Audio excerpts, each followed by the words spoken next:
Have you ever heard the saying, your thoughts shape your words, words turn into actions, actions become habits, habits define your character, and your character shapes your destiny? Simply put, what you think can decide where you end up in life. It might sound deep, but it's a straightforward concept. Your thoughts influence how you live. By the time you realize this, it could be too late. This is the story I want to share today. I'm Rebecca, 54 years old, working part-time as a homemaker. Married for 30 years, our 2 kids are grown, and my husband and I enjoy our days together as a couple. Retirement is approaching. I mentioned this over dinner to my husband, who's 3 years older than me and will retire in 3 years. He's been a banker for about 35 years since college. In the past, it was common to use the retirement bonus to pay off the mortgage and plan for post-retirement life. Paying off the mortgage at once with a lump sum was the norm. But times have changed. Oh, really? My husband explained that only a handful of companies offer retirement bonuses in the hundreds of thousands, and getting tens of thousands is considered good. Besides, there's the challenge of needing $200,000 for retirement, and more households prefer keeping as much cash as possible. I was quite intrigued by my husband's banker-like perspective. Regarding our house, what if we pay off a chunk to save on interest? We can then manage the remaining loan with our reduced living expenses. Fortunately, I can work as a contract employee even after retiring. It's comforting to have a financially savvy husband. You're reliable. I complimented him while pouring a glass of wine. One day, some unexpected guests arrived at our house. "Hey, Rebecca, it's been a while," greeted my 6-year-old brother and his wife, Annabelle. I must have made a face upon seeing them. They weren't pleasant people, but I kept my thoughts to myself. "Why are you here in the middle of the day on a weekday?" I inquired. Annabelle promptly replied, "Well, we just built a new house, and we thought of getting a congratulatory gift." A congratulatory gift? It felt rather impolite to come seeking gifts, and I'm sure many would agree. However, these individuals considered it normal, posing a problem. Reflecting on it, they've been money-focused since their marriage. Back when they got married, I was still in college, and my brother shamelessly said, "You're over 20 now, so you're an adult. Give us a gift, whether you're earning or not. Going to college as a woman is a waste. Use that tuition money for our gift instead." Even my parents were astonished by my brother's greed. I thought no one could be more greedy than him, but it turned out Annabelle was equally miserly. They talk about money all the time, even during Christmas and New Year's. "Rebecca, how much do you make? What's your husband's bonus? What assets does your family have? How much is your father getting in pension?" Annabelle inquired. There's a recent popular web service that analyzes people's brains just by entering their names, and I can imagine if they used it, the word money would dominate. Dealing with such vulgar and uncivilized people is something I only endure when necessary, and yet, here they are, expecting a congratulatory gift for their new house. Wait, a new house?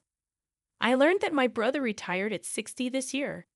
Annabelle seems to be working part-time, but, well, this might sound odd. But did you secure a proper loan for your new house? When I inquired, my brother responded, "Loan? Not at all. I bought this house with my retirement money and the inheritance from her parents." It turns out my brother used his $80,000 retirement funds, $140,000 in savings, and his sister-in-law's parents' $250,000 inheritance to purchase a house. I've been in a rental for a long time, and I wanted to experience living in a house. A new house is definitely nice. Indeed, it's really nice. Much cleaner than this old house. It's barrier-free, and we'll be secure in our old age. However, I'm concerned about such a risky move. But you still have 5 years until you start receiving your pension. Don't you think it would be better to have some savings for your old age? When I mentioned that, my sister-in-law shot me a contemptuous look. "You're such a worrywart. We've thought about those things." At that moment, my brother and his wife exchanged a creepy smile as they leaned in close to each other. What are they plotting? I discovered their scheme a month later. Rebecca, your dad collapsed. I got that call from my mother during my lunch break at work. My father was perfectly fine when I spoke to him a week ago. Why did this happen?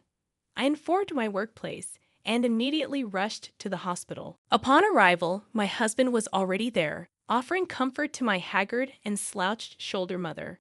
"How's Dad doing?" I inquired, prompting my husband to explain that instead of my mother, my father had collapsed in the bathroom and was rushed unconscious to the hospital. He had been diagnosed with a subarachnoid hemorrhage, undergoing immediate surgery and still undergoing treatment. I see. Did you inform my brothers? Yes, I did, but they mentioned discussing the inheritance before visiting his bedside. So, rather than coming to the hospital, they chose to consult with a lawyer at the law firm. How money-focused can those insensitive couples be? My father is still alive, albeit in critical condition, with a chance of the worst outcome, but it seems inhumane to prioritize sorting out finances while he's still fighting. I'm at a loss for words. Even my mother wears a resigned expression towards their behavior. Honestly, I'm appalled. What kind of heartless individuals are they? The surgery on my father was successful. However, his elderly condition remained precarious, and making predictions seemed impossible. While my mother and I took turns visiting, my brother and his wife were nowhere to be found.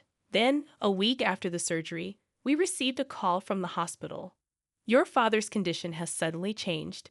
My husband, mother, and I rushed to the hospital, only to find my brother and his wife surprisingly already there. "You arrived early," I commented to my brother, who oddly wore a cheerful expression. "Well, why would he look so happy when our parent is in critical condition?" The reason became apparent quickly. "Hey, what about your father's life insurance? Can you ask your mother about it?" My sister-in-law whispered audibly in the hushed hospital room. I shot her a glare, but she appeared genuinely puzzled, saying, "What's wrong?" That foolish expression of hers only fueled my anger. Then the doctor entered the room to check on my father. I believe today is the turning point. The doctor informed us with a serious expression, and my husband, mother, and I broke down in tears. Memories of my father flashed through my mind in an instant. My mother was in the same state, holding my father's hand and calling out to him with a tearful voice. "Oh, but we finally get it. Yeah, now our retirement is secure." I overheard my brother and his wife conversing as we mourned. They seemed eagerly anticipating my father's passing. I recalled what they had said earlier. Their focus was on their retirement, connecting it to my father's inheritance, the new house they built by depleting their savings, the matters with the law firm, and this callous statement. My mother seemed to grasp their intentions and shot a sudden look at my brother and his wife. They had a hyena-like appearance, fixated on their prey and eagerly awaiting its demise. People often say that when anger peaks, it transforms into an unusual calmness, and that proved true. My mother appeared to share the same sentiments, and after silently observing my brother and his wife, she suggested, "Let's step outside for a moment." We exited the hospital room and settled into a discussion in the hospital's lounge. "You two really have no idea," my mother stated with a mix of disbelief and perhaps pity as she looked at them. "What do you mean?" My sister-in-law noticed the shift in my mother's demeanor, her expression suddenly stiffening. My brother maintained a relaxed look, but I wondered if it was only a matter of time. My mother continued, "There's no inheritance for you two to claim." "What? What do you mean, Mom?" My brother's expression abruptly tensed. "There's nothing to inherit. The house and land we live on are in my name, and your father has no assets." Come to think of it, I've heard this before. My father was the type who didn't hoard money. He had a habit of spending all he had, and my mother handled all the household finances. The only money my father possessed was for his daily cigarette expenses. Aside from a vague understanding of money, he was a good husband and father. So my mother and father managed quite well together. In reality, my father had no significant assets, and if anything, he only had a few dollars for his cigarette expenses in the coin purse he always carried. But he has life insurance, right? Yes, but I am the beneficiary. It's none of your concern. My mother sharply replied. Your father is still alive, and this couple is only thinking about money, bringing up life insurance. As I was about to voice my frustration, my mother intervened. Firstly, your father is not someone who would succumb to something like this. He stayed calm during a motorcycle accident, when caught in an avalanche while skiing, and even when he was ill. He has overcome cancer and liver cirrhosis with sheer willpower. If you're concerned about inheritance, shouldn't you be more focused on your own spouse than your stepfather? My mother chuckled while addressing my sister-in-law, and my brother was the one expressing his frustration. Mom, I'm still alive. Don't talk about inheritance. It's inappropriate. It's rude. Their annoyance was likely because they couldn't inherit anything. However, it's the same for you. You're saying the same thing to your father now. Do you realize that? You're being disrespectful and uncivilized. My mother's words left them speechless, forcing them to remain silent. And there was no inheritance to claim. They stood there stunned. What should we do? We built a house and bought a car because we expected an inheritance. How will we sustain ourselves from next month? Last month, we went on a shopping spree using credit, and we still have outstanding loans for the air conditioner and refrigerator we purchased when we moved. My husband and I observed these 60-year-olds panicking due to a lack of funds. I quietly suggested, firstly, it's wrong to rely on money that you're not even sure of receiving. You lack proper planning skills. The two of them seemed too drained to argue with me. Then my brother proposed, let's sell a house. It's the only solution. While it sounded like a sensible idea, my sister-in-law vehemently opposed it. No, that house is my sanctuary. I won't sell it. We've finally found a peaceful place to live, and I won't give it up because of this. Oh, if your father doesn't have an inheritance, why not consider sharing your mother's inheritance? Yes, let's do that. It's a good idea, my sister-in-law suggested, approaching my mother. I'm still alive. My mother's response was so comical that I nearly burst out laughing, but I had to hold it in. My brother looked at me. Help me out here. I could almost hear his plea in his expression. At that moment, my husband, a banker, chimed in. Why not consult a financial planner? If you have no income and no savings, you're in a hopeless situation. Selling the house seems appropriate. Fortunately, there's no mortgage, so selling it can bring in some cash for you to live on. Selling the house is the only way to escape this predicament. However, my sister-in-law remained adamant. We won't sell the house. Absolutely not. If that's your stance, then contribute to our living expenses. After all, you're siblings, right? This time, she redirected her attention to us, but my husband skillfully sidestepped the request. It's not feasible. I only invest in ventures with assured returns. My husband's words, shaped by years in the loan department, carried weight. Even if there were potential returns, I wouldn't invest in such a couple. Amidst our discussion, the doctor called. Finally, the moment had arrived. I was mentally prepared for it. When my mother returned from the hospital room, she informed us, it might not be good news for you.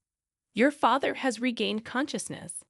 She said this while casting a cold stare at my brother and his wife. My husband and I felt a wave of relief at my mother's words, and tears welled in our eyes. My brother and his wife, having realized they would not inherit anything, seemed indifferent to my father's condition. Yet perhaps they were attempting to maintain the facade of concerned children. Dad, that's great. Yes, you're right. They uttered these insincere words. As my husband and I entered the hospital room after my mother, my brother and his wife trailed behind with seemingly innocent faces. Just before they could enter, my mother halted them. You two are excused. Your obsession with money sickens me. If you have the time to visit, contemplate your life from tomorrow onwards. She dismissed them like stray dogs and concluded with this remark. I'll leave you with this message. Thoughts become words. Words become actions. Actions become habits. Habits become character. And character becomes destiny. My brother and his wife were left stunned by my mother's unexpected speech. Huh? In essence, your thoughts ultimately shape your destiny. Unless you alter your thinking, your destiny remains unchanged. Reflect on this carefully. Consider how foolish, unsightly, and pitiable your actions are. With that, my mother firmly shut the door to the hospital room, signaling her determination to break ties with her son. Following that, my brother and his wife were compelled to sell their house. They had to part with their recently constructed home and land for less than a quarter of the $400,000 they initially paid, just 6 months after putting it on the market. This was due to the discovery that the ground in the area was quite unstable, causing land prices to plummet. Moreover, the surplus of houses for sale in the vicinity led to buyers offering very low prices. Despite their reluctance, they had no choice but to sell the house. The unemployed couple now has only a meager amount of cash to sustain them in their old age. It's likely that the funds will deplete before they begin receiving their pension in 5 years. My brother resorts to working as a day laborer for daily wages, while my sister-in-law takes on part-time work. It's a lamentable tale of individuals self-destructing by relying on their parents' inheritance. I hope they grasp the gravity of my mother's words. Surprisingly, there are many stories like this. When people become fixated on money, their judgment often falters. A previous customer of mine once remarked, "When my parents pass away, I'll use the inheritance to pay off my mortgage. So please arrange it for a 20-year term." Such cases are not uncommon. It appears that such situations are prevalent in the world. It's indeed a significant issue. Bankers, dealing with a diverse range of individuals, undoubtedly have a challenging job. There are countless untold stories due to confidentiality. Perhaps I should let my husband take over as the next storyteller. He might have even more fascinating tales to share. Just kidding. How did you find this story? Don't forget to subscribe to the channel. Until the next video.